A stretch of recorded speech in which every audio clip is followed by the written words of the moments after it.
Assalamualaikum warahmatullahi wabarakatuh. Yang saya hormati, kita karena ini tamu utamanya dan yang mengaudit seluruh pengelolaan keuangan kita, pimpinan 5 Badan Pemeriksa Keuangan Republik Indonesia, Pak Bobi Adityo Rizaldi, gelarnya panjang sekali, sekolahnya lama, wajar kalau jadi pimpinan 5, tepuk tangan. Sahabat saya ketika di DPR RI dulu, satu praksi dulu. Yang saya hormati Dirjen Pemeriksa Keuangan Negara 5 BPKRI, ini udah naik kelas dulu di sini, sekarang eselon 1, Kepala Badan Perwakilan Keuangan BPK Provinsi Jawa Barat, saya ucapkan terima kasih Pak. Kemudian saya hormati, ini lengkap sekali hari ini, Bapak Ketua DPRD Provinsi Jawa Barat, Pak Buki Wibawa hadir, yang hari ini sedang ulang tahun yang ke-57, Pak Haji Muhammad MK Iswara, ya, masih tampan, masih muda, karena dia tahu sangat setia pada istrinya. Salah satu faktor penyebab kesetiaannya karena istrinya jaksa tuh.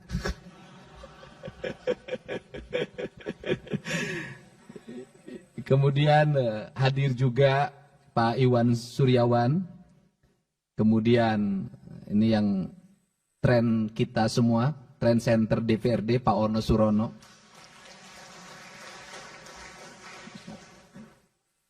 Pak Acep Jamaludin pergi haji kan? Lagi pergi haji. Yang saya hormati Pak Ibu Kajati yang mewakili Pangdam 3 Siliwangi, kemudian yang mewakili Polda Jabar, dan seluruh pimpinan instansi vertikal. Seluruh anggota DPRD Provinsi Jawa Barat yang saya hormati, saya muliakan, dan saya banggakan. Yang pertama saya lebih mencermati ada beberapa catatan penting. Catatan penting pertama saya berucap terima kasih karena orientasi pemeriksaan BPK hari ini bukan hanya pada wilayah administratif, tetapi sudah mengarah pada aspek pengelolaan tata kelola keuangan, yaitu pada output, outcome, dan benefit.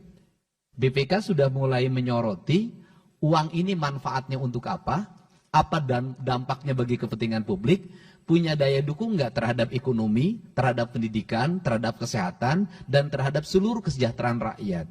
Tentunya cara berpikir ini sangat efektif karena dalam kerangka berpikir saya adalah keunggulan kita di bidang administratif, hasil WTP yang kita raih, administrasi yang sangat baik, tidak akan punya makna apapun manakala belanja yang kita belanjakan hanya untuk kepentingan birokrasi, tidak untuk kepentingan publik. Karena itulah fungsi dari pengelolaan keuangan daerah adalah membangun daya dukung terhadap pertumbuhan ekonomi, pertumbuhan pendidikan, pertumbuhan kesehatan, pertumbuhan daya dukung lingkungan yang pada akhirnya bisa meningkatkan angka IPM dan kesejahteraan masyarakat. Catatan-catatan penting yang tadi disampaikan akan saya sampaikan di sini. Yang pertama adalah catatan tentang pengelolaan pajak kendaraan bermotor. Itu sudah menjadi concern kami dan hari ini sudah mulai berjalan secara efektif. Seluruh catatan itu insya Allah tidak terulang pada pengelolaan pendapatan daerah di pajak kendaraan bermotor tahun 2025. Kemudian, yang kedua, catatan pengelolaan aset, ini adalah satu hal yang terus-menerus berlangsung. Dan yang paling utama adalah aset pemerintah itu di mana-mana. Tetapi manfaat dari aset itu yang sampai hari ini belum terlihat. Bahkan secara bertahap aset itu hilang. Hilang itu bisa dua, hilang dari sisi catatan, dua hilang dari sisi penggunaan. Maka pada saat ini pemerintah provinsi lagi konsen untuk mengembalikan kembali aset daerah. Dan catatan yang paling utama aset daerah yang sudah berubah menjadi aset BUMD. Ini agak berbahaya. Ketika berubah jadi BUMD, oleh BUMD di BOT-kan. Kemudian oleh pemegang BOT-nya di pihak ketigakan lagi. Oleh pihak ketiganya di pihak ketigakan lagi. 3 kali perpindahan tangan. Dan itu terjadi di Palaguna yang kemarin disoroti oleh Wali Kota Bandung. Nah, komitmen saya mudah-mudahan bisa mendapat dukungan dari DPRD Provinsi Jawa Barat daripada aset-aset ini dikelola oleh BUMD dan tidak menghasilkan apapun, bahkan di pihak ketiga kan, dan yang menikmatinya bisa jadi oknum BUMD dan pihak ketiganya, maka saya ingin seluruh aset itu dikembalikan menjadi aset Provinsi Jawa Barat. Nah, kemudian mengenai persoalan pengelolaan BUMD, bagaimana hukum yang harus dilakukan? Apakah BUMD ini harus dipertahankan atau harus dimusnahkan? Maka saya memilih jalan utama adalah audit investigatif terhadap BUMD di Provinsi Jawa Barat.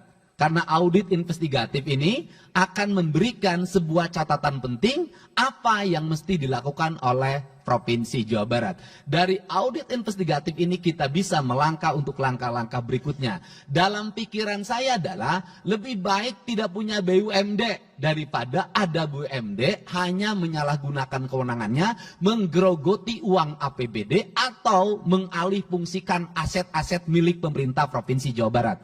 Gitu. Nah, itulah catatan penting yang disampaikan. Semoga WTP yang kita raih, yang paling utama ke depan adalah WTP-nya memiliki implikasi bagi kesejahteraan rakyat Jawa Barat. Itu saja. Saya ucapkan terima kasih atas catatan pentingnya, dan insya Allah kami akan bekerja secara baik, secara cermat, dan kemudian kami akan bertindak berdasarkan tindakan-tindakan yang berorientasi pada kepentingan publik. Demikian saya ucapkan terima kasih, dan saya sampaikan juga rasa gembira pada seluruh warga masyarakat Jawa Barat. Yakinlah yang hari ini kami lakukan mungkin menggusur, hari ini kami lakukan mungkin membongkar, hari ini kami lakukan mungkin menggeser, melarang alih fungsi, seluruhnya kami sebenarnya secara bertahap lagi mengembalikan kembali aset-aset Provinsi Jawa Barat. Saya ucapkan terima kasih. Wallahu muwaffiq ila aqwamit thoriq. Assalamualaikum warahmatullahi wabarakatuh. Sampurasun.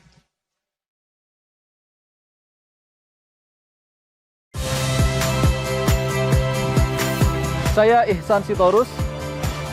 Saksikan program-program Kompas TV melalui siaran digital, pay TV, dan media streaming lainnya. Kompas TV, independen, terpercaya.